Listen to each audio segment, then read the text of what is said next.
Hello everyone, welcome back to my YouTube channel geographical live. So आज की जो date है दैट इज़ 12 फरवरी। आज के दिन एक महान, एक बहुत ही इम्पॉर्टेंट जियोमॉर्फोलॉजिस्ट या जोग्राफर का बर्थडे होता है जिनका नाम है William Morris Davis. William Morris Davis ने बहुत कंट्रीब्यूट किया है in the field of geography और बहुत से फेमस इंस्टीट्यूशंस इन्होंने इस्टेब्लिश किए। इनकी बर्थडे के दिन इनको हम छोटा सा ट्रिब्यूट दे रहे हैं इनके कॉन्ट्रीब्यूशंस को जानकर इस वीडियो के थ्रू। अगर आपको इस वीडियो का पीडीएफ चाहिए तो प्लीज़ आप मेरे टेलीग्राम चैनल को फॉलो कर लीजिएगा, जिसका लिंक मैंने डिस्क्रिप्शन में दे दिया है।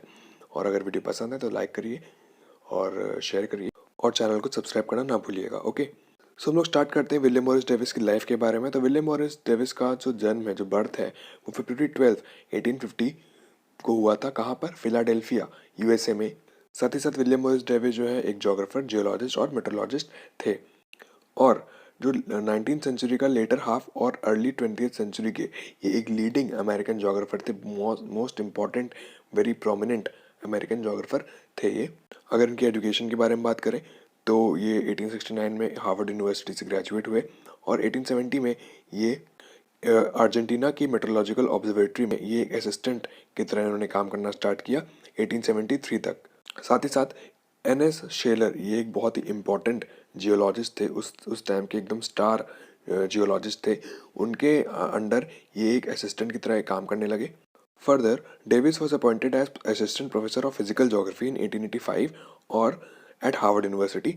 उसके बाद 1899 में वो प्रोफेसर ऑफ जोग्राफी की पद पर प्रमोट कर दिए गए थे और डेविस इस पोस्ट पर अपने रिटायरमेंट तक रहे और उनका रिटायरमेंट की जो ईयर था वो था 1912। साथ ही साथ he was a visiting professor at university of Berlin in 1909 and Sorbonne university in 1911 and 1912 and ultimately he died on February 5, 1934 in California. तो ये तो हमने डिस्कस कर लिया विलियम मॉरिस डेविस की लाइफ के बारे में। इसके बाद हम लोग विलियम मॉरिस डेविस के कॉन्ट्रीब्यूशंस के बारे में बात करेंगे। तो Davis is regarded as the father of new geomorphology. William Morris Davis ने जो जियोमॉर्फोलॉजी है इस सब्जेक्ट को रेवोल्यूशनाइज किया था और he had a deterministic approach. और जो डेविस थे ये डार्विनिज्म के बहुत बड़े सपोर्टर थे और ये जो डार्विन थे उनको बहुत ज़्यादा फॉलो करते थे। तो जब ये शेलर के साथ काम कर रहे थे, जिनके बारे में मैंने बताया, जो कि बहुत बड़े जियोलॉजिस्ट थे, तो उन्होंने बहुत सारा केयरफुल फील्ड ऑब्जर्वेशन किया और उसको अपने कामों में, जो उन्होंने फर्दर वर्क्स किए, उसको यूज़ किया उसमें। जो डेविस थे उन्होंने एक साइकिल ऑफ लाइफ को बताया जिसमें उन्होंने birth, youth, adolescence, maturity and old age, मतलब जो ह्यूमन लाइफ साइकिल होती है उसके बारे में डिस्कशन किया था। और फिर उसी साइकिल ऑफ लाइफ को यूज़ करके उन्होंने cycle of fluvial landscape evolution को डिस्कस किया था। इन 1899 उन्होंने एक जोग्राफिकल साइकिल की थ्योरी पोस्टुलेट की, जो कि बहुत इंपॉर्टेंट थ्योरी है। और उन्होंने ये क्यों बनाई? In order to present a genetic classification and systematic description of landforms. तो लैंडफॉर्म्स को कैसे डिस्क्राइब करें, कैसे उसका एवोल्यूशन हुआ, उन सब चीज़ों को समझाने के लिए उन्होंने जोग्राफिकल साइकिल को प्रपाउंड किया था 1899 में। बहुत से लोग इस प्रोसेस को साइकिल ऑफ इरोजन ही बोलते हैं, लेकिन उन्होंने ये बोला कि जोग्राफिकल साइकिल ज़्यादा प्रेफरेबल है in compare to cycle of erosion. उन्होंने अपना ट्रायो दिया, जिसको हम लोग ट्रायो ऑफ डेविस बोलते हैं, जो कि बहुत ही पॉपुलर है। जो जोग्राफिकल साइकिल है इसको हम लोग बाद में डिस्कस करेंगे डिटेल में। अभी हम लोग डेविस के फर्दर कंट्रीब्यूशंस को डिस्कस करते हैं। जो डेविस ने एक पेपर बनाया था जिसका नाम था an inductive study of content of geography 1906 में। तो उन्होंने ये बताया कि जो उनकी अप्रोच थी ज्योग्राफी की, वो सिर्फ इसलिए थी ताकि वो एक generalized cause and effect relationship बता सकें। और कॉज एंड इफेक्ट रिलेशनशिप किसके बीच में? तो उन्होंने दो चीज़ें बोली। पहला, inorganic elements of earth, okay, जो कि कंट्रोलर की तरह काम कर रहे हैं, और जो ऑर्गेनिक इनहेबिटेंट्स हैं वो रिस्पॉन्स की तरह काम कर रहे हैं। तो उन्होंने दो चीज़ें बोली, इनऑर्गेनिक एलिमेंट्स और ऑर्गेनिक इनहेबिटेंट। ओके, तो इनके बीच में कॉज एंड इफेक्ट रिलेशनशिप के बारे में इन्होंने डिस्कस किया था। डेविस का एक बहुत बड़ा कंट्रीब्यूशन था कि उन्होंने एसोसिएशन ऑफ अमेरिकन जोग्राफर, जिसको AAG बोलते हैं, इसको सेटअप किया। इसकी स्थापना की 1904 में। और ये अभी भी एक प्रीमियर एसोसिएशन है, प्रीमियर ऑर्गेनाइजेशन है। और ये जो एसोसिएशन है, जो इंस्टीट्यूशन है, ये एक बहुत ही इंपॉर्टेंट और top ranking geographical journal publish करती है, जिसका नाम है द एनल्स या द एनाल्स। ओके, और जो डेविस थे वो एसोसिएशन ऑफ अमेरिकन जोग्राफर्स के पहले प्रेसिडेंट भी बने थे। साथ ही साथ जैसे मैंने बताया कि रिटायरमेंट के बाद जो डेविस थे ये बहुत ही यूनिवर्सिटीज़ में विजिटिंग लेक्चर की तरह काम किया और अल्टीमेटली इन्होंने कोरल रीफ्स और कोरल आइलैंड्स के बारे में स्टडी करना स्टार्ट किया, जिसकी वजह से उनकी एक बुक पब्लिश हुई जिसका नाम था द कोरल रीफ प्रॉब्लम। किस साल में? 1928 में। उन्होंने 500 से ज़्यादा वर्क पब्लिश किए जिसका नाम physical geography, geographical essays, origin of limestone caverns etcetera. तो ये तो हो गया in general the contribution of Davis. अब हम लोग देखेंगे जो उनका मोस्ट इम्पॉर्टेंट कंट्रीब्यूशन है, जो ज्योग्राफिकल साइकिल है, उसको डिटेल में हम लोग डिस्कशन करेंगे अब। तो सबसे पहले हम लोग इंट्रोडक्शन देखते हैं। तो जो डेविस है इन्होंने एक साइक्लिक कॉन्सेप्ट को रखा था और इन्होंने जो अपना कॉन्सेप्ट है ये एक रिवर के साइकिल ऑफ इरोजन के बारे में डिस्कशन किया था। और उन्होंने जो अपना ज्योग्राफिकल साइकिल है इसमें ये बताया कि कैसे टाइम थ्रू टाइम जो डेवलपमेंट होता है लैंडफॉर्म्स का और सीक्वेंस में डेवलपमेंट होता है लैंडफॉर्म्स का, उन्होंने इस चीज़ को डिटेल में डिस्कस किया था। जो बेसिक आइडिया था इनकी थ्योरी का, उन्होंने ये बताया कि जो लैंडफॉर्म्स होते हैं ये टाइम के थ्रू चेंज होते रहते हैं। और टाइम के थ्रू कैसे चेंज होते हैं? उनकी स्टेजेस होती हैं, यूथ, मैच्योर और ओल्ड स्टेज। जैसे साइकिल ऑफ लाइफ होता है, ह्यूमन लाइफ होता है यंग, मैच्योर और ओल्ड, वैसे ही लैंडफॉर्म्स की स्टेजेस होती हैं। और इसमें जैसे इस जो चेंज हो रहे हैं, ये सीक्वेंशियल चेंज जो हो रहे हैं, इसकी वजह से लास्ट में एक एंड प्रोडक्ट बचता है जिसको इन्होंने क्या नाम दिया? पेनी प्लेन। डेविस के हिसाब से 3 फैक्टर्स डिटरमाइन करते हैं जो लैंडफॉर्म के ओरिजिन और ट्रांसफॉर्मेशन में या डेवलपमेंट में। वो 3 फैक्टर्स कौन से हैं? Structure, process and time. इसको हम लोग ट्रायो ऑफ डेविस बोलते हैं। तो उन्होंने क्या बोला? Landscape is of structure, process and time. तो इसमें स्ट्रक्चर क्या है? Structure is a rock type, मतलब लिथोलॉजी क्या है उस पर्टिकुलर एरिया की, कैसे स्ट्रक्चरल कैरेक्टरिस्टिक्स हैं, फोल्डिंग हो रही है, फॉल्टिंग हो रही है, जॉइंट्स एटसेट्रा। रॉक्स मतलब रॉक्स के बारे में है कि जियोलॉजिकल स्ट्रक्चर या रॉक स्ट्रक्चर कैसा है वहाँ का। Next is time. टाइम को इन्होंने टेम्पोरल कॉन्टेक्स्ट में नहीं यूज़ किया था, लेकिन वो ऐसा बोलते हैं कि जैसे जैसे टाइम चेंज होता है वैसे वैसे चेंज इन लैंडफॉर्म्स देखे जाते हैं।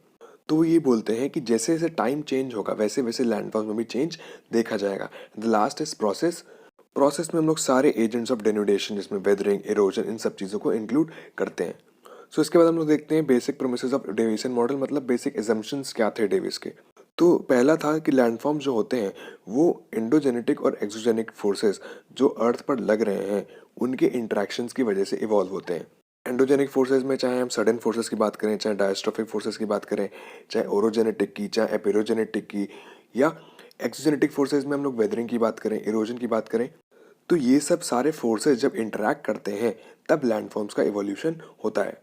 उसके बाद जो सेकंड एजम्पशन था या सेकंड प्रेमिस था वो ये बोलते हैं कि जो लैंडफॉर्म्स का एवोल्यूशन है ये ऑर्डरली मैनर में होता है, जैसे कि मैंने पहले ही बताया कि यूथ स्टेज, मेच्योरिटी स्टेज और young stage, sorry old stage. Third is streams erode their valleys rapidly downward until the graded condition is achieved.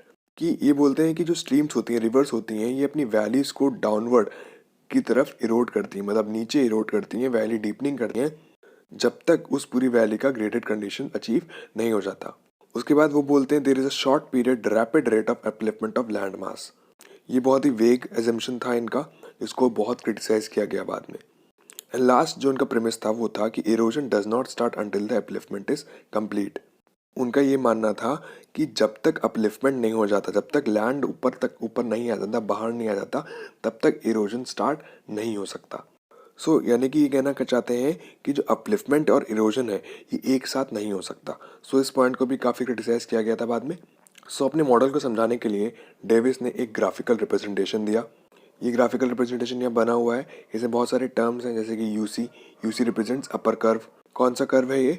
कि जो जितने भी हिल टॉप्स होते हैं, क्रेस्ट ऑफ वाटर डिवाइड होते हैं, इनको हम लोग अपर कर्व में लेते हैं। ठीक है, next is lower curve, that is LC.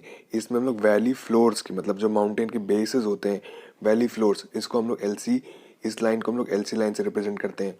Davis ने एक्स एक्सिस पे टाइम लिया और वाई एक्सिस पे एल्टीट्यूड लिया। उसके बाद जो एसी है, AC represents maximum absolute relief, मतलब ये पूरे डायग्राम में सबसे ऊंचा पॉइंट है AC. Okay, next is BC. BC represent average initial relief, मतलब कि difference between upper curve and lower curve, मतलब जो अपर कर्व है यानी कि एब्सोल्यूट रिलीफ है, हिल टॉप है, उसको अगर हम लोग वैली फ्लोर का जो हाइट है उससे माइनस कर देंगे तो हम लोग को इनिशियल एवरेज रिलीफ मिल जाएगा। सो अगर आसान भाषा में समझे तो इनिशियल रिलीफ या relief is defined as the difference जो हाईएस्ट पॉइंट है लैंड मास का और द लोवेस्ट पॉइंट है लैंड मास का, that is the average initial relief. Okay, उसके बाद ADG line represents base level. Okay, तो बेस लेवल बहुत इंपॉर्टेंट होता है कि बेस लेवल यहाँ पर क्या लिया गया है, सी लेवल, कि इस लेवल के नीचे, ओके, इस बेस लेवल के नीचे अब रिवर इरोड नहीं कर सकती। So base level is a deadline कि इस लेवल के नीचे अब रिवर अपना इरोजन का काम नहीं करेगी। सो ये बहुत इंपॉर्टेंट है बेस लेवल का कॉन्सेप्ट जो है वो पॉवेल ने दिया था सबसे पहली बार। तो ये बहुत इंपॉर्टेंट है, इसको आप लोग ध्यान रखिएगा। तो किसने दिया था बेस लेवल का कॉन्सेप्ट? पॉवेल ने, POWELL।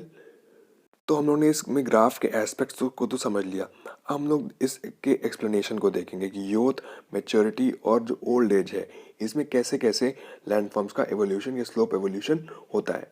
तो जो पहली स्टेज है that is youth stage. Youth stage में ये होता है कि erosion start after the completion of upliftment of land मास। जैसे कि मैंने पहले बताया था कि इरोजन तभी स्टार्ट होगा जब अपलिफ्टमेंट कंप्लीट हो जाएगा। साथ ही साथ जो टॉप सरफेस ऑफ समिट्स होते हैं, मतलब जो चोटियां होती हैं पर्वत की, जो समिट्स होते हैं उसके ऊपर इरोजन का कोई काम नहीं होता है।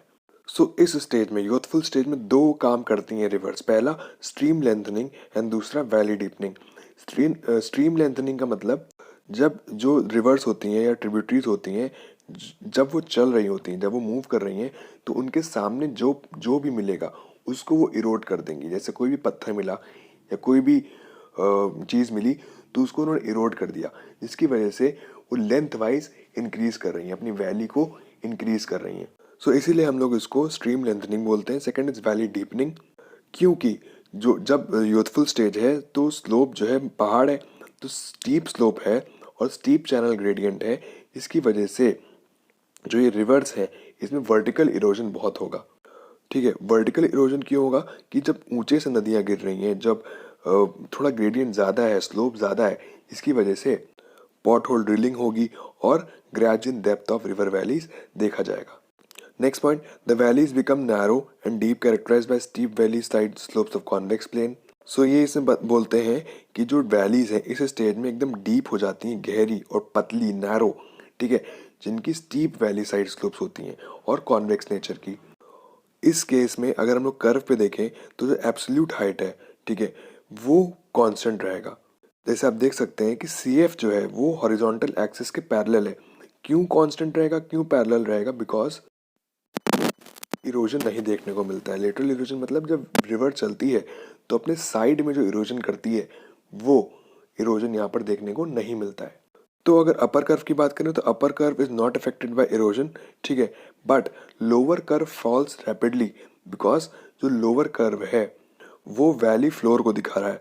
और हम लोगों ने पहले ही पढ़ा कि इस टाइम इस स्टेज पे वैली डीपनिंग हो रही है, वैली गहरी हो रही है, जिसकी वजह से लोअर कर्व मतलब तेजी से गिरेगा। ओके, इस स्टेज में जो मेन लैंडफॉर्म्स या मेन फीचर्स बनते हैं वो rapids, waterfalls, V shape valley, gorges and canyons. Next stage is mature stage. इसमें जो है लेटरल इरोजन ज़्यादा होगा as compare to vertical erosion. मतलब जो वैली डीपनिंग होगी वो कम होगी, लेकिन जो साइडवर्ड्स इरोजन होता है वो ज़्यादा होगा। जो वैली के समिट्स होते हैं वो ज़्यादा इरोड होते हैं as compare to bottom valley. तो इस वजह से जो अपर कर्व है वो तेज़ी से गिरेगा। और क्योंकि इस स्टेज पे लेटरल इरोजन हो रहा है, मतलब साइडवर्ड्स इरोजन हो रहा है, तो जितनी भी वी शेप वैली बनी थी अर्ली स्टेज में, मतलब यूथ स्टेज में, वो मतलब वाइड वैलीज में कन्वर्ट हो जाएंगी, जैसे कि यू शेप्ड वैली में। हालांकि यू शेप वैली जो है वो ग्लेशियर लैंडफॉर्म है, लेकिन हम लोग इस केस में अगर देखें यू शेप वैली का मतलब है कि वाइड वैलीज का निर्माण या फॉर्मेशन होगा। तो इस केस में, इस स्टेज में जो वैली डीपनिंग कम क्यों होगा? यहाँ पर चैनल ग्रेडियंट, मतलब जो स्लोप ऑफ द लैंड है वो धीरे, मतलब वो कम हुई है, डिक्रीज हुई है। स्ट्रीम की वेलोसिटी भी कम हुई है और साथ साथ जो ट्रांसपोर्टिंग कैपेसिटी है रिवर्स की वो भी कम हुई है। तो पहली स्टेज में क्या था? वैली डीपनिंग ज़्यादा हो रही थी और लेटरल इरोजन कम हो रहा था। लेकिन सेकंड स्टेज, मैच्योर स्टेज में, लेटरल इरोजन ज़्यादा हो रहा है और वैली डीपनिंग नहीं हो रही, यानी कि कम हो रही है। And the last stage that is the old stage. इस केस में बिल्कुल भी वैली डीपनिंग यानी कि वैली इंसिशन नहीं हो रहा है, लेकिन जो वैली वाइडनिंग यानी कि लेटरल इरोजन का प्रोसेस है वो अभी भी एक्टिव है। इस स्टेज में जो एब्सोल्यूट हाइट है वो रैपिडली डिक्रीज कर रही है, जिसकी वजह से जो अपर कर्व है वो भी रैपिडली फॉल कर रहा है। वैली डीपनिंग क्यों एब्सेंट है यहाँ पर? बिकॉज चैनल ग्रेडियंट बहुत लो है, स्लोप बहुत लो है, और जो काइनेटिक एनर्जी है स्ट्रीम्स की, जो ट्रांसपोर्टिंग कैपेसिटी है, वो भी बहुत डिक्रीज हो गई है। इस स्टेज पर आकर के वैलीज एकदम फ्लैट बन जाती हैं, ओके, और एक्सटेंसिव फ्लड प्लेन्स का निर्माण होता है, मियांडर्स बनते हैं, और इसमें एक बहुत ही इंपॉर्टेंट फीचर का डेवलपमेंट होता है जिसको हम लोग मोनोटोनॉक्स बोलते हैं। ओके, तो मोनोटोनॉक्स क्या होते हैं? They are convexo concave residual hills. Last stage में जब इरोजन का प्रोसेस खत्म हो जाता है तो जो बचे हुए लैंडफॉर्म्स होते हैं, बचे हुए हिल्स होते हैं, उनको डेविस ने क्या नाम दिया? मोनोटोनॉक्स। रेसिडुअल हिल्स मतलब जो बचे हुए हिल्स हैं, जो जो एकदम लास्ट में बच जाते हैं। सो एट लास्ट मतलब जब ओल्ड स्टेज खत्म हो जाती है तो जो पूरा लैंडस्केप है ये किस में चेंज हो जाता है? एक uniform feature that is known as peneplain. Okay, so ये तो हो गई, हम लोगों ने तीनों स्टेजेस के बारे में डिस्कस किया, youth, maturity and old stage, कि कैसे अपलिफ्टमेंट के बाद वैली इंसेशन स्टार्ट होता है, वैली डीपनिंग स्टार्ट होती है, फिर जो मैच्योरिटी स्टेज होती है उसमें जो लेटरल इरोजन ज़्यादा होता है, वैली वाइडनिंग होती है, और जो लास्ट स्टेज होती है ओल्ड स्टेज, जिसमें पूरा लैंडस्केप जो है पेनी प्लेन में कन्वर्ट हो जाता है, और जो रेसिडुअल हिल्स हैं जिनको डेविस ने मोनोटोनॉक बोला वो भी देखने को मिलती हैं। तो हम लोग अब देखेंगे डेविस की थ्योरी का इवेल्युएशन। तो पॉजिटिव एस्पेक्ट्स में अगर हम लोग बात करें तो जो डेविस का मॉडल था ये बहुत ही सिंपल और एप्लीकेबल, एकदम ल्यूसिड और बहुत ही आसान लैंग्वेज में उन्होंने ये मॉडल दिया था जिसको हम लोग अप्लाई कर सकते हैं। उसके बाद जो उनका मॉडल था ये डिटेल्ड और केयरफुल फील्ड ऑब्जर्वेशन में बेस्ड था, सो ये बहुत ही एक्यूरेट माना जाता था। और ये मानते हैं कि जो डेविस का मॉडल था, इन्होंने ज्योग्राफी की फील्ड में एक नया पैराडाइम दिया था बाय इंट्रोड्यूसिंग दिस मॉडल। इसके बाद बहुत सारे जोग्राफर्स ने, इस लोगों ने अपने मॉडल्स ऑफ लैंडस्केप डेवलपमेंट को दिया था। सो ऐसा मानते हैं कि डेविस जो थे इन्होंने एक नया पैराडाइम स्टार्ट किया था ज्योग्राफी में। डेविस ने अपने इस मॉडल में base level, genetic classification, graded stream, okay, profile of equilibrium, इन सब चीज़ों को, इन साइंटिफिक कॉन्सेप्ट्स को इंक्लूड किया था। और साथ ही साथ इनका मॉडल जो है वो प्रिडिक्शंस और हिस्टोरिकल इंटरप्रिटेशन ऑफ लैंडफॉर्म्स, मतलब कैसे बने होंगे और कैसे बनेंगे, उसको समझाने के लिए भी बहुत यूजफुल माना जाता है। अगर हम लोग नेगेटिव एस्पेक्ट्स की बात करें तो उनका कॉन्सेप्ट ऑफ अपलिफ्टमेंट था ये बिल्कुल भी एक्सेप्ट नहीं किया गया। उन्होंने जो rapid rate of upliftment of short duration को बताया, ये बहुत ही वेग कॉन्सेप्ट था, ठीक है। और बाद में ये प्रूफ हुआ कि प्लेट टेक्टोनिक्स के थ्रू कि जो अपलिफ्टमेंट है ये बहुत ही स्लो और लॉन्ग प्रोसेस है। उसके बाद उन्होंने सेकेंड प्रेमिस लिया था कि जब अपलिफ्टमेंट रुक जाएगा तब इरोजन स्टार्ट होगा। तो ये बहुत ही एकदम बकवास सा कॉन्सेप्ट है कि कैसे, मतलब क्या नेचर वेट करेगा कि अपलिफ्टमेंट, अच्छा अपलिफ्टमेंट अब रुक गया है, अब हम इरोजन स्टार्ट करें? ये तो एक नेचुरल प्रोसेस है। सो ये बहुत ही वेग हो गया कि अपलिफ्टमेंट रुकेगा तभी इरोजन होगा। सो जो डेविस के सबसे बड़े क्रिटिक थे उनका नाम था पेंक। पेंग के हिसाब से जो लैंडफॉर्म का डेवलपमेंट होता है वो टाइम इंडिपेंडेंट होता है, टाइम पर डिपेंड नहीं करता है। और फिर फर्दर जो है पेंग ने अपना एक नया मॉडल किया जिसमें इन्होंने एक time independent model of landform development propose किया था। साथ ही साथ मल्टीपल जोग्राफर्स लाइक स्टॉलर, हैक और कॉर्डले, इन्होंने हिस्टोरिकल एवोल्यूशन का कॉन्सेप्ट को रिजेक्ट किया और उन्होंने एक डायनामिक इक्विलिब्रियम मॉडल समझाया लैंडफॉर्म डेवलपमेंट के लिए। सो ये सब कुछ एस्पेक्ट्स थे जिन पर जो डेविस की थ्योरी थी क्रिटिसाइज की गई। माना कि इसके काफ़ी ड्रॉबैक्स थे इस थ्योरी के, लेकिन फिर भी ये एक बहुत ही अच्छा मॉडल था। और जैसे कि मैंने पहले बताया कि डेविस ने जब ये स्टार्ट किया था तो उसके बाद बहुत सारे जोग्राफर्स ने अपने लैंडस्केप एवोल्यूशन के मॉडल्स दिए थे। सो इसलिए इनको हम लोग फादर ऑफ न्यू जियोमॉर्फोलॉजी भी बोलते हैं। So a small tribute to him for his contributions in field of geography on his birthday. अगर आपको इस लेक्चर का पीडीएफ चाहिए तो आप प्लीज़ मेरे टेलीग्राम चैनल को फॉलो कर लीजिए। Like and share my video, subscribe to my channel. Thank you for watching and जय हिंद।